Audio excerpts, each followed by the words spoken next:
ഞങ്ങളും ക്രൂശിക്കപ്പെട്ട ക്രിസ്തുവിനെ പ്രസംഗിക്കുന്നു.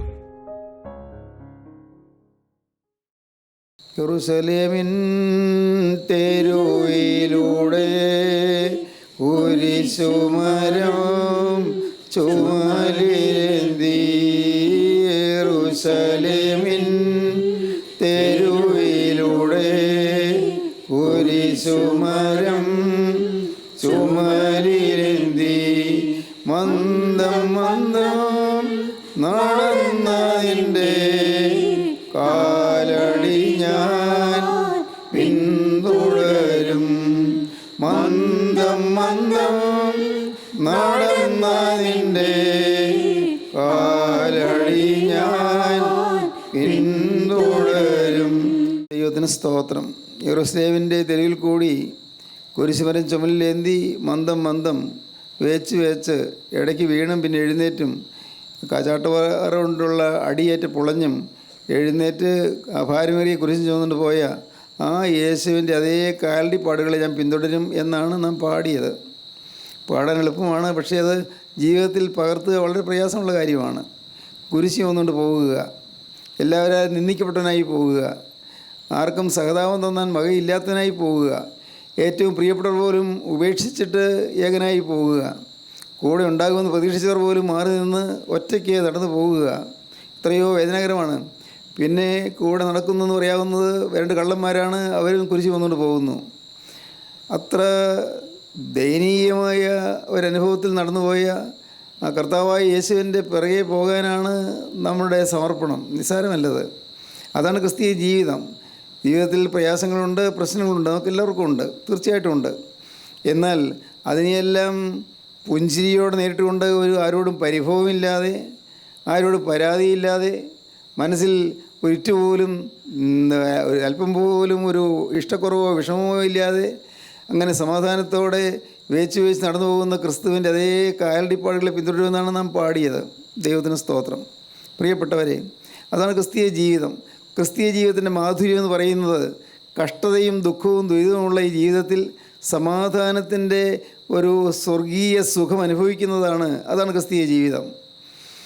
എന്നാൽ പലപ്പോഴും നമുക്ക് സംഭവിക്കുന്നത് കയ്പേറിയ അനുഭവങ്ങളാണ്. കയ്പേറിയ അനുഭവങ്ങൾ എന്ന് പറയുന്നത് പലപ്പോഴും ചിലപ്പോൾ രോഗമാകാം, അതല്ലെങ്കിൽ പൈസയ്ക്കുള്ള ഞെരുക്കമാകാം, കടത്തിൻ്റെ ഭാരമാകാം, അതുമല്ലെങ്കിൽ നമ്മുടെ മക്കളെക്കുറിച്ചുള്ള പ്രയാസങ്ങളാകാം. മക്കൾ വേണ്ടതുപോലെ പഠിക്കുന്നില്ല, ഉത്തരവാദിത്വബോധമില്ല കഴിയുന്നു, ചില ചീത്ത കൂട്ടുകെട്ടിൽപ്പെട്ട് കഞ്ചാവിൻ്റെയോ അല്ലെങ്കിൽ ചില മയക്കുമരുന്നുകളുടെയോ പിടിയിൽപ്പെട്ട് നഷ്ടപ്പെടുന്നതായിരിക്കാം. അല്ലെങ്കിൽ നമ്മുടെ മക്കൾക്ക് വലിയ രോഗങ്ങൾ വരുന്നതായിരിക്കാം, ഭാര്യയ്ക്ക് രോഗം വരുന്നതായിരിക്കാം, അല്ല ഭർത്താവിന് രോഗം വരുന്നതായിരിക്കാം, പെട്ടെന്ന് ഭർത്താവ് വിട്ടുപോകുന്നതായിരിക്കാം, അല്ല ഭാര്യ നേരത്തെ മരിച്ച അപ്പുറത്തേക്ക് കടന്നു പോകുന്നതായിരിക്കാം. എന്തെല്ലാമാണ്, എല്ലാം ഭാരമുള്ള കാര്യങ്ങളാണ്, വേദനയുള്ള കാര്യങ്ങളാണ്, കയ്പേറിയ അനുഭവങ്ങളാണ്. ഇന്ന് കയ്പേറിയ അനുഭവങ്ങൾ, കയ്പിനെക്കുറിച്ച് ചിന്തിക്കാനാണ് ഞാൻ തുടങ്ങുന്നത്. കയ്പ്, ദൈവത്തിന് സ്തോത്രം.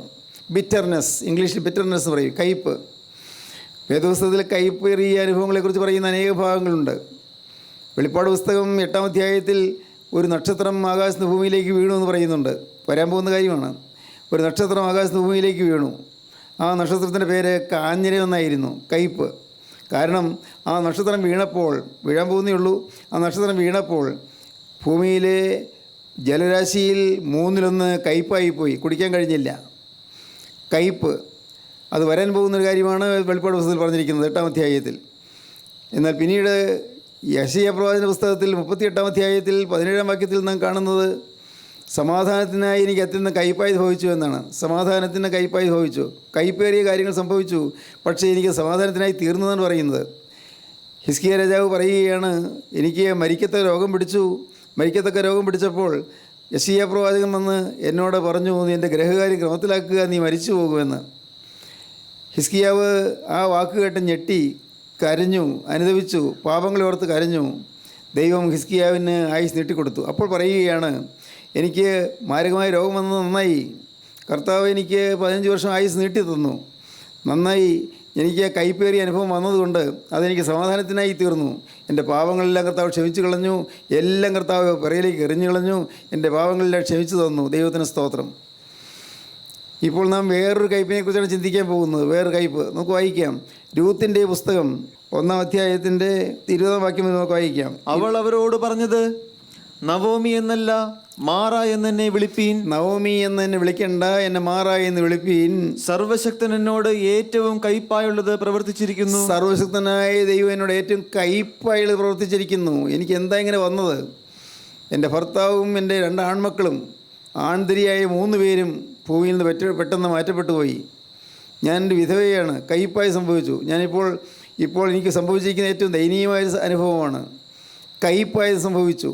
എങ്കിലും ദൈവം എന്നോട് ഇങ്ങനെ ചെയ്തല്ലോ. ഒന്നുകൂടി വായിക്കാം വാക്യം. അവൾ അവരോട് പറഞ്ഞത്, നവോമി എന്നല്ല മാറ എന്നെ വിളിപ്പീൻ. എന്നെ നിങ്ങൾ നവോമി എന്ന് വിളിക്കണ്ട. കാരണം നവോമി എന്ന വാക്കിൻ്റെ അർത്ഥം പ്ലസൻ്റ് എന്നാണ്. പ്ലസൻ്റ്, പ്രസന്നവതി എന്ന്, സന്തോഷവതി എന്ന്. അതൊക്കെ നല്ല പേരായിരുന്നു. നവോമി പേര് നല്ലതായിരുന്നു. പക്ഷേ എന്തുഫലം, പ്രസന്നതയുള്ളവൾ എന്ന പേര് കിട്ടി. പക്ഷേ ഞാൻ കരയുന്നവളായിപ്പോയി. നിങ്ങൾ അതുകൊണ്ട് ഇനി നവോമി എന്ന് വിളിക്കേണ്ട. Don't be call me pleasant but call me bitterness. എന്നെ നിങ്ങൾ കയ്പ് എന്ന് വിളിച്ചുകൊള്ളൂ. സർവശക്തൻ എന്നോട് ഏറ്റവും കയ്പായുള്ളത് പ്രവർത്തിച്ചിരിക്കുന്നു. സർവശക്തനായ ദൈവം എന്നോട് ഏറ്റവും കയ്പായുള്ളത് പ്രവർത്തിച്ചിരിക്കുന്നു. നവോമി ദൈവത്തെ പഴി പറയുകയാണ്.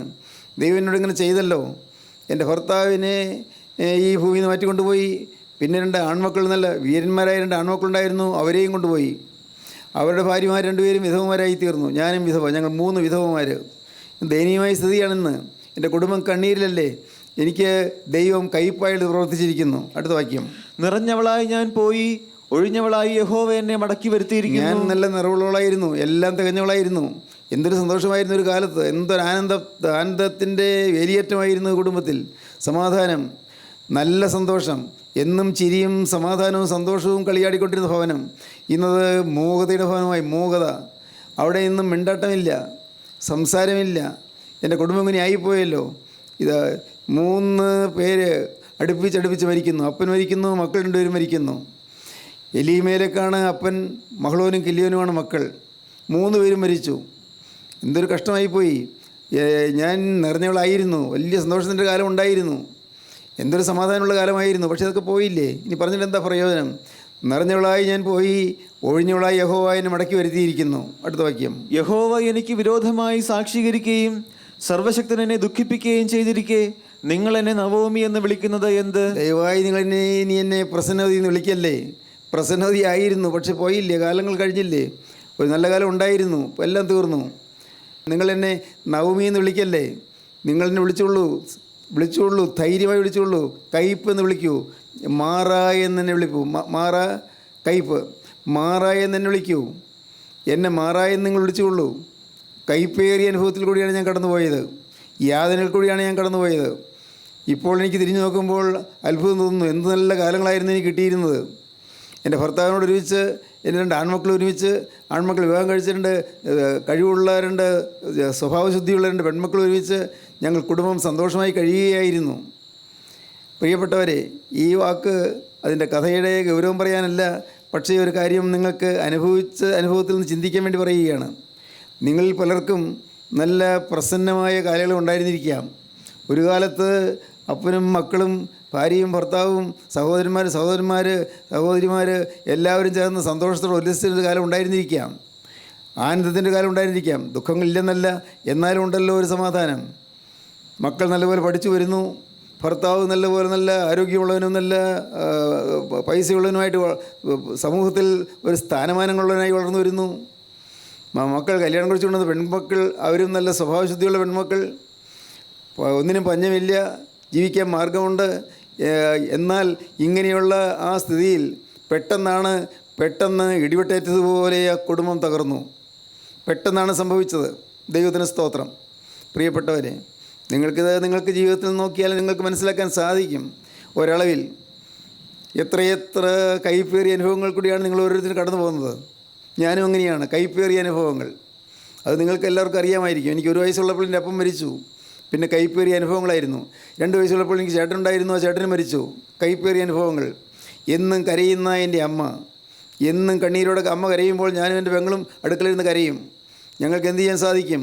വീട് ഉറങ്ങിപ്പോയി എന്ന് പറഞ്ഞ അമ്മ കരയാറുണ്ട്. വീട് ഉറങ്ങിപ്പോയ വീട്, മിണ്ടാട്ടമില്ല, അങ്ങോട്ടും ഇങ്ങോട്ടും സംസാരമില്ല. വേലക്കാർ വന്ന് പാടത്ത് കൃഷിയുള്ളതുകൊണ്ട് വേലക്കാർ വന്ന് അവർ എന്തെങ്കിലും സംസാരിക്കുമ്പോഴൊക്കെയാണ് വീട്ടിലൊരു ശബ്ദം ഉണ്ടാകുന്നുള്ളൂ. വീട്ടിലുള്ള ഞങ്ങൾ 3 പേരും, അമ്മയും പെങ്ങളും ഞാനും, ഞങ്ങളൊരു മിണ്ടാട്ടമൊന്നുമില്ല. മിക്കവാറും മ്ലാനമാണ്. കൈപ്പേറിയ അനുഭവത്തിൽ കൂടി കടന്നുപോയ ഒരു കുടുംബമാണ് ഞങ്ങളുടെ കുടുംബം. കൈപ്പേറിയ അനുഭവം. ഇതെല്ലാം ഞാൻ നേരത്തെ പറഞ്ഞിട്ടുള്ളതുകൊണ്ട് ഇപ്പോൾ വിശദീകരിക്കുന്നില്ല. പക്ഷേ ഒരു കാര്യം എനിക്കറിയാം, കൈപ്പേറിയ അനുഭവത്തിൽ വലയുന്ന അനേകം ആളുകളുണ്ട്. എല്ലാം ഉണ്ട്, പക്ഷേ കൈപ്പേറിയ അനുഭവം മാറുന്നില്ല. ഞാൻ പറഞ്ഞതുപോലെ ഭാര്യയുണ്ട്, ഭർത്താവുണ്ട്, മക്കളുണ്ട്, എല്ലാം ഉണ്ട്, സമ്പത്തുണ്ട്, സൗകര്യമുണ്ട്, വരുമാനമുണ്ട്, എല്ലാം ഉണ്ട്. പക്ഷേ മനസ്സിൽ സമാധാനമില്ലാത്ത ആളുകൾ ധാരാളം. മനസ്സിൽ എവിടെയോ ഒരു ശൂന്യത, എന്തോ ഒരു അസംതൃപ്തി, ഒന്നിനൊരു സന്തോഷം കിട്ടുന്നില്ല. എല്ലാം ഇല്ലേ, ഉണ്ട്, ഒന്നിനും കുറവില്ല, പക്ഷേ സമാധാനമില്ല. എന്തെല്ലാമോ ചില അക്കച്ചിക്കലുകളകത്ത്, ഏതോ ചില ഇഷ്ടക്കുറവുകളകത്ത്. ഒരുപക്ഷേ അമ്മയും മരുമക്കളും തമ്മിലുള്ളതായ ഇഷ്ടക്കുറവാകാം ചിലപ്പോൾ. അതല്ലെങ്കിൽ മക്കൾ സഹോദരന്മാർ തമ്മിലുള്ളതായ അഭിപ്രായ വ്യത്യാസമാകാം ചിലപ്പോൾ മക്കൾ അപ്പനെ അനുസരിക്കാതെ പോകുന്നതായിരിക്കും ചിലപ്പോൾ. മക്കൾ ഞാൻ ആദ്യം പറഞ്ഞതുപോലെയല്ല ദുശ്ശീലങ്ങൾ കടിമകളായതുകൊണ്ട്, കഞ്ചാവിനോ മയക്കുമരുന്നിനോ അടിപ്പെട്ടതുകൊണ്ട് അവരുടെ ജീവിതം തകരുന്നതായിരിക്കാം. ഏതെല്ലാം വിധത്തിലാണ് ഹൃദയത്തിൽ കയ്പ് വരുന്നത്, ജീവിതത്തിൽ കയ്പ് വരുന്നത്. ഞാൻ നിറഞ്ഞവളായിരുന്നു, നല്ല കാലം ഉണ്ടായിരുന്നു, എനിക്ക് നല്ല കാലം ഉണ്ടായിരുന്നു. നവമി പറയുകയാണ് എനിക്ക് നല്ല കാലം ഉണ്ടായിരുന്നു, പക്ഷേ പോയില്ലേ, എല്ലാം തീർന്നില്ലേ, നല്ല കാലങ്ങളെല്ലാം തീർന്നു. ഇന്ന് കരയാനേ പറ്റുന്നുള്ളൂ, കരയാനേ ഉള്ളൂ, കയ്പാണ്. പറയാൻ കാരണമുണ്ട്. ഈ നവമിയുടെ ഭർത്താവായ എലീമേലക്കും നവമിയുടെ ആൺമക്കൾ 2 പേരും അന്ന് പണ്ട് ബേത്ലഹേമിലായിരുന്നു. ബേത്ലഹേം എന്ന് പറഞ്ഞാൽ അപ്പത്തിൻ്റെ വീടാണ്. പക്ഷേ അപ്പത്തിൻ്റെ വീട്ടിൽ ക്ഷാമം വന്നു. ബേത്ലഹേമിൽ ക്ഷാമമുണ്ടായി. ആദ്യത്തെ വാക്യം വായിക്കുമ്പോൾ കാണാം. രൂത്തിന്റെ പുസ്തകം 1-ാം അധ്യായം ആദ്യ വാക്യം വായിക്കാം. ന്യായാധിപന്മാർ ന്യായപാലനം നടത്തിയ കാലത്ത് ഒരിക്കൽ ദേശത്ത് ക്ഷാമമുണ്ടായി. ക്ഷാമം ഉണ്ടാകാൻ സാധ്യതയില്ലാത്ത ദേശമാണ് ബേത്ലഹേം എന്ന വാക്കിൻ്റെ അർത്ഥം തന്നെ ദ ഹൗസ് ഓഫ് ബ്രെഡ്, അപ്പത്തിൻ്റെ വീടെന്നാണ് അർത്ഥം. ബേത്ലഹേം അപ്പത്തിൻ്റെ വീട്. അപ്പത്തിൻ്റെ വീട്ടിൽ ക്ഷാമമുണ്ടായി. പ്രിയപ്പെട്ടവരെ, അത് ഞാൻ പറഞ്ഞു തരാം. നിങ്ങൾ പലർക്കും അങ്ങനെയാണ്. എല്ലാം തികഞ്ഞ വീട്, പക്ഷേ ചിലതിന് ക്ഷാമം, സന്തോഷത്തിന് ക്ഷാമം, സമാധാനത്തിന് ക്ഷാമം, സ്നേഹത്തിന് ക്ഷാമം. അതെന്താണ്? എല്ലാം ഉണ്ട്, പക്ഷേ സ്നേഹമില്ല. ഭാര്യയും ഭർത്താവും തമ്മിൽ ഇണക്കം വരുന്നില്ല. വലിയ വൈരാഗ്യമൊന്നുമില്ല, എന്നാലും ഉള്ളങ്ങോട്ട് ചേരുന്നില്ല, അകം ചേരുന്നില്ല, ഹൃദയം ചേരുന്നില്ല. ഹൃദയത്തിൽ ചില വിടവുകൾ, ഹൃദയത്തിൽ ചില അഭിപ്രായ വ്യത്യാസങ്ങൾ. പലപ്പോഴും ചില പൊട്ടലും ചീറ്റലും വരും. ചിലപ്പോൾ മ്ലാനവദനം, ചിലപ്പോൾ മിണ്ടാതിരിക്കും, പല ദിവസങ്ങൾ മിണ്ടാതിരിക്കും. ഒരു കട്ടിലായിരിക്കും കിടക്കുന്നത്, പക്ഷേ മിണ്ടാതെ കിടക്കും. അങ്ങനെയുള്ളതായ അനുഭവങ്ങളുണ്ട്. ക്ഷാമമാണ്. അപ്പത്തിൻ്റെ വീടാണ്, പക്ഷേ ക്ഷാമം വന്നിരിക്കുന്നു. ക്ഷാമം. ബേത്ലഹേം അപ്പത്തിൻ്റെ വീടാണ്, പക്ഷേ അപ്പത്തിൻ്റെ വീട്ടിൽ ക്ഷാമം വന്നു. ക്ഷാമം വന്നപ്പോൾ അടുത്ത വാക്യം. യഹൂദയിലെ ബേത്ലഹേമിലുള്ള ഒരാൾ തൻ്റെ ഭാര്യയും 2 പുത്രന്മാരുമായി മോവാബ് ദേശത്ത് പരദേശിയായി പാർപ്പാൻ പോയി. അപ്പോൾ ക്ഷാമം മാറിക്കിട്ടാൻ വേണ്ടി, ഇത്തിരി ആഹാരം ഒന്ന് കിട്ടുന്നതിന് വേണ്ടി അതിന് അടുത്ത സ്ഥലത്തേക്ക് പോയി, മോവാബ് ദേശത്തേക്ക് പോയി. മോവാബ് എന്നുള്ളത് പേരിൻ്റെ അർത്ഥം ദ പ്ലേസ് ഓഫ് കോറൽ എന്നാണ്, കലഹത്തിൻ്റെ ദേശം എന്നാണ്. ദ പ്ലേസ് ഓഫ് കോറൽ, കലഹത്തിൻ്റെ ദേശത്തേക്ക് പോയി. ആ ദേശത്തിൻ്റെ പേര് തന്നെ മോവാബ്, ആ ദേശത്തിൻ്റെ പേര് തന്നെ കലഹത്തിൻ്റെ നാട്ടിലേക്ക് പോയി. പ്രിയപ്പെട്ടവരെ, ഒന്ന് ഈ വീടൊന്നും ആര് താമസിച്ചാൽ സമാധാനം കിട്ടുമെന്ന് വിചാരിക്കുന്ന ആളുകളുണ്ട്. ഇന്നത്തെ വീടിൻ്റെ ഭാഗത്ത് എവിടെയെങ്കിലും ഒരു മുറി കൂടി എടുത്താൽ സമാധാനം കിട്ടുമെന്ന് പറയുന്ന ആളുകളുണ്ട്. അങ്ങനെ ആശാരി പറഞ്ഞിട്ടുണ്ട്, അതിൻ്റെ ലക്ഷണം നോക്കുന്ന ആൾ പറഞ്ഞിട്ടുണ്ട്, ഈ വീടിൻ്റെ 4 മൂലയ്ക്ക് ഓരോ കുരിശ് കൊണ്ടുവന്നിട്ടാൽ സമാധാനമാകുമെന്ന് പറയുന്ന ആളുകളുണ്ട്. എല്ലാം ഫോഷ്കാണ്, എല്ലാം പിശാചിൻ്റെ തന്ത്രങ്ങളാണ്. അതുകൊണ്ട് സമാധാനം വരില്ല. കുരിശ് കൊണ്ടുവന്ന് നടക്കലിൻ്റെ ചുവട്ടിൽ കുഴിച്ചിട്ടാലൊന്നും സമാധാനം കിട്ടുകയില്ല. അത് ഒരു വിധത്തിൽ പറഞ്ഞാൽ നിങ്ങൾക്ക് പക്ഷേ മനസ്സിലാവുകയില്ല. അതുകൊണ്ടൊന്നുമല്ല സമാധാനം കിട്ടുന്നത്. സമാധാനം കിട്ടണമെന്നുണ്ടെങ്കിൽ യേശു ക്രിസ്തു അകത്ത് വരണം. കർത്താവായ യേശു ക്രിസ്തു അകത്ത് വരണം. പ്രിയപ്പെട്ടവരെ, വീട്ടിൽ എവിടെയെങ്കിലും 4 മൂലയ്ക്ക്, വീടിൻ്റെ പറമ്പിൻ്റെ 4 മൂലയ്ക്കും കുരിശ് കൊണ്ടുവന്നിട്ടാൽ അത് കുഴിച്ചിട്ടാൽ സമാധാനം കിട്ടുമെന്ന് വിചാരിക്കുന്ന ആളുകളുണ്ട്. ഇതുകൊണ്ടൊന്നും സമാധാനം കിട്ടുകയില്ല. ദൈവത്തിന് സ്തോത്രം. സമാധാനം കിട്ടാനുള്ളൊരു വഴിയുണ്ട്. അത് യേശു ക്രിസ്തു ആ വീട്ടിലേക്ക് കടന്നു വരണം. യേശു ക്രിസ്തു ആ വീട്ടിലേക്ക് കടന്നു വരണമെങ്കിൽ ആ വീട്ടിലുള്ള ഒരാളുടെയെങ്കിലും ഹൃദയത്തിലേക്ക് യേശു കടന്നു വരണം. ഒരാളുടെ ഹൃദയത്തിൽ യേശു കടന്നു വന്നാൽ ആ ആളിൽ കൂടി യേശു വീട്ടിലേക്ക് വരും. ആ ആളിൽ കൂടി യേശു വീട്ടിലേക്ക് വന്നാൽ വീട്ടിൽ ആത്മാവിൻ്റെ തീ കത്തും. ആത്മാവിന് തീ കത്തുമ്പോൾ ആ തീയുടെ ചൂടിൽ വീട്ടിലുള്ള മറ്റുള്ളവരിലേക്കും തീ പകരും. ഈ ഒരാളിൽ കൂടി തീ അങ്ങ് വന്നാൽ മറ്റുള്ളവരിലേക്കെല്ലാം തീ പകരും. ഒരാളിൽ കൂടി തീ വന്നാൽ, ഒരാൾ യേശുക്രിസ്തുവിൻ്റെ അഗ്നിയുമായിട്ട് വീട്ടിൽ ജീവിച്ചാൽ, യേശുക്രിസ്തുവിൻ്റെ തീയുമായിട്ട് വീട്ടിൽ ജീവിച്ചാൽ ആ ആളിലുള്ള തീ മറ്റുള്ളവരിലേക്ക് പകരും. നിങ്ങൾ ഒറ്റയ്ക്ക് ഒരാൾ, എല്ലാവരും വേണ്ട, എല്ലാവരും ഉണ്ടെങ്കിൽ നല്ലതാണ്, പക്ഷേ ഒറ്റയ്ക്ക് ഒരാൾ യേശു ക്രിസ്തുവിനെ വഹിക്കാൻ തയ്യാറായാൽ, കുരിശ് വഹിക്കാൻ തയ്യാറായാൽ, കുരിശ് ചുമന്നുകൊണ്ട് യേശുവായി അതേ കാൽ ചുവടുകളിലൂടെ നടക്കാൻ തയ്യാറായാൽ, നിങ്ങൾ ഒരാളിൽ നിന്നുകൊണ്ട് യേശു ക്രിസ്തു നിങ്ങളുടെ വീട്ടിലേക്ക് വരും. യേശു ക്രിസ്തുവിൻ്റെ വീട്ടിലേക്ക് വന്നാൽ മഹാസൗഭാഗ്യം വീട്ടിലുള്ള എല്ലാവരിലേക്കും ആ ആനന്ദം പകരും. ഓരോരുത്തരും നിങ്ങൾ വിശ്വസിക്കൂ. വചനം കേട്ടിട്ട് നിങ്ങൾ പോകുമ്പോൾ യേശുവിനെയും വഹിച്ചുകൊണ്ട് നിങ്ങൾക്ക് പോകാൻ പറ്റുമെങ്കിൽ, ഒരു പുതിയ സമർപ്പണം എടുത്തുകൊണ്ട് പോകാൻ പറ്റുമെങ്കിൽ, നിങ്ങളുടെ വീട്ടിലേക്ക് യേശു വരും.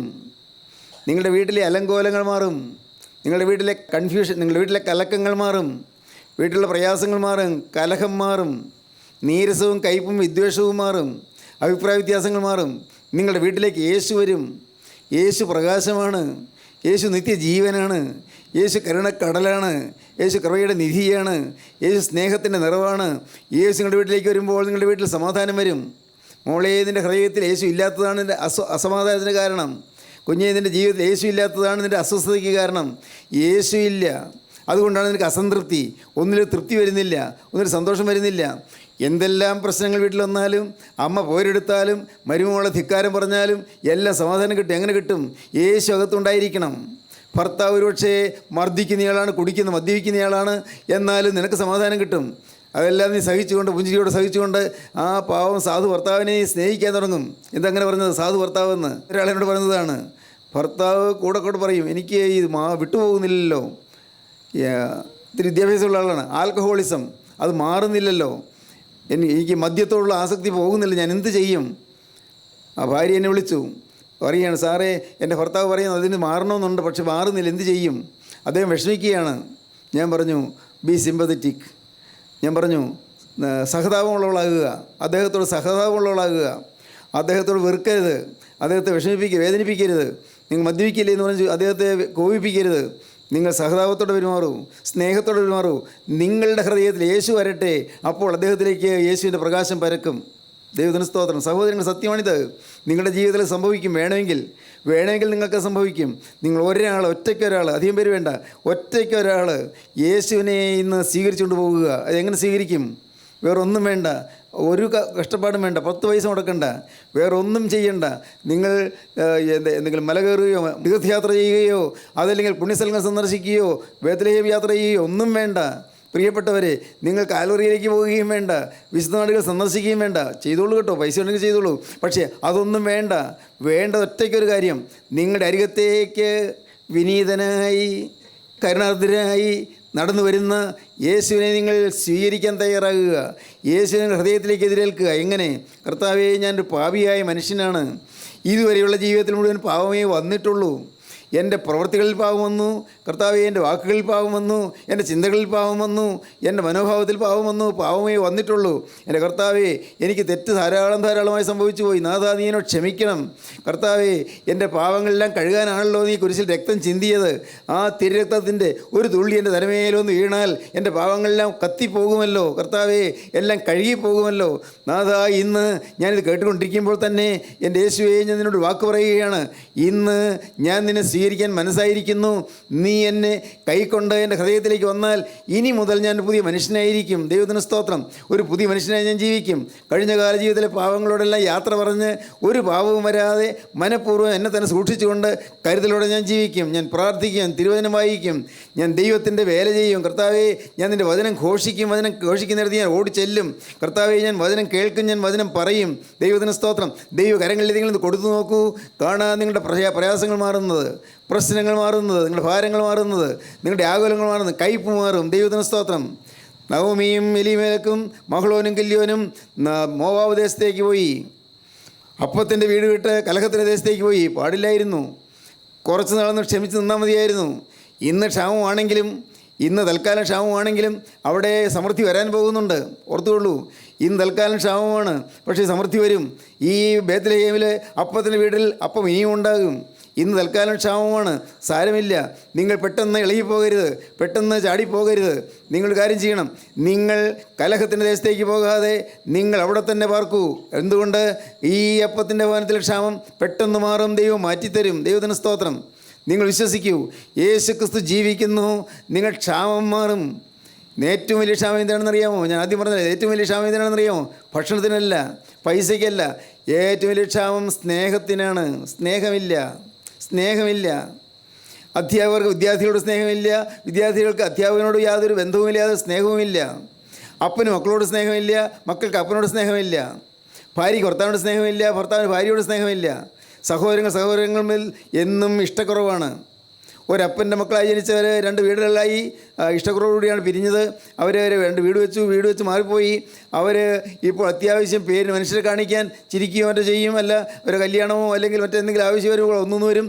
എങ്കിൽ ഉള്ളത്തിൽ ഇഷ്ടക്കുറവാണ്, ഉള്ളത്തിൽ നീരസമാണ്, ഉള്ളത്തിൽ തൊഴുത്തിൽ കുത്താണ്. സ്വന്തം വീട്ടിൽ അല്ലേ? അങ്ങനെയല്ലേ? സ്നേഹത്തിന് ക്ഷാമം. പ്രിയപ്പെട്ടവരെ, ഈ ക്ഷാമം എങ്ങനെ മാറും? യേശു വന്നാൽ മാറും. മകളെ, നിൻ്റെ ജീവിതത്തിൽ ഈ ക്ഷാമം വരുന്നതിന് അതിന് കാരണം പിശാചാണ് അവിടെ വാഴുന്നത്. അത് ആർക്കും മനസ്സിലായിട്ടില്ല.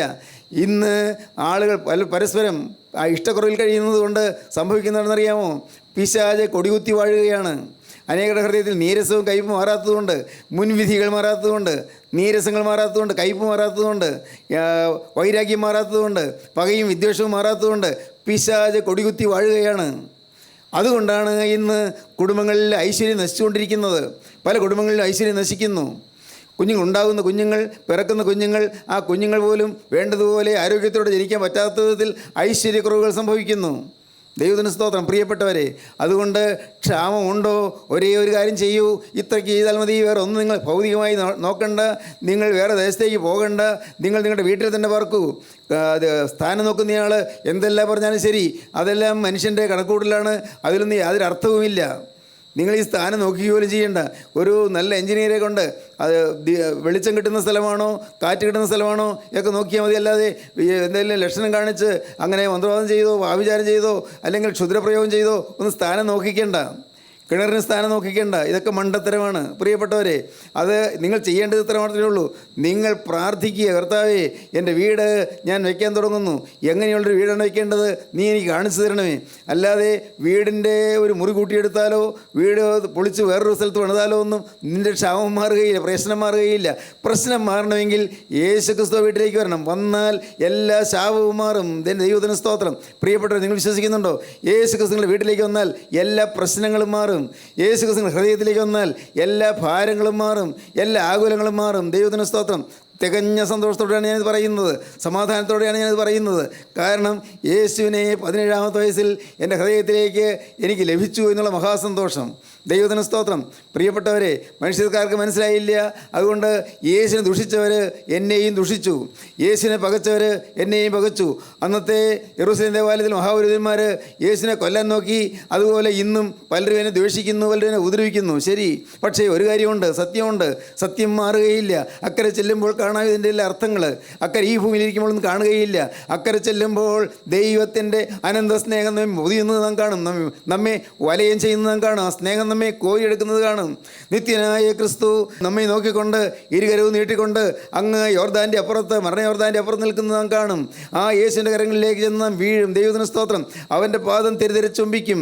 ആണിപ്പാടുള്ള പാദം ചുംബിച്ച് അവന് സ്തോത്രം കയറ്റും. സ്തുതിയും സ്തോത്രവും പ്രഭയും പുകഴ്ചയും മാഞ്ഞു പോകാത്ത നല്ല ഉന്നതിയും സദാ നേരം ഇടപെടാതെ കയറ്റുന്ന യോഗ്യരായിത്തീരും. ദൈവത്തിന് സ്തോത്രം. പ്രിയപ്പെട്ടവരെ, അത് മഹാഭാഗ്യമാണ്.